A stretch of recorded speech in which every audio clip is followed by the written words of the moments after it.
Dikepung ojol, perwira TNI arogan Letda FA ketakutan usai pukul driver ojol, minta maaf.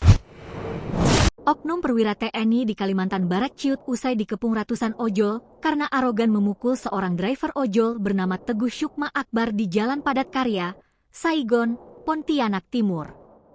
Akibat perbuatan FA, korban mengalami luka serius dan menjalani perawatan di Rumah Sakit Jaya.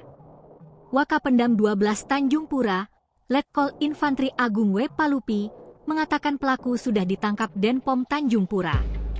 Ia juga mengungkap kronologis kejadian yang terjadi di Jalan Seruni, Sabtu 20 September pukul 14 waktu Indonesia Barat. Berawal ketika FA, yang merupakan warga Pontianak Timur dan baru pindah tugas di salah satu kompi terdekat, terjebak macet. FA diduga memundurkan sedikit mobilnya, sementara korban yang berada di belakang langsung menyalakan klakson agar tidak terserempet. Oknum TNI itu marah, turun dari mobil, lalu memukul korban dengan sikut hingga hidung korban patah.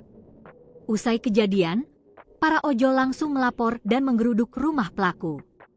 Denpom kemudian menjemput FA untuk diproses. Bahkan saat FA ditangkap Denpom, ratusan ojol tetap melakukan pengawalan dan memantau proses pemeriksaan. Mereka menuntut FA diadili.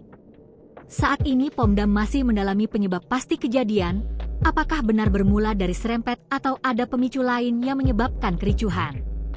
Secara terpisah, Letda FA mengakui kesalahannya telah memukul Teguh Syukma Akbar, 48, pengemudi ojol di kota Pontianak. Ia mengaku emosi dan panik karena tengah mengantarkan anaknya yang sakit ke rumah sakit. Sebelumnya saya menyampaikan permohonan maaf sedalam-dalamnya kepada pihak keluarga maupun korban atas khilafan saya, ucap FA. FA juga menyesali perbuatannya. Sebagai bentuk permintaan maaf tulus, ia berjanji akan mengganti semua kerugian, termasuk biaya pengobatan korban sampai sembuh. Download Tribun X sekarang, menghadirkan lokal menjadi Indonesia.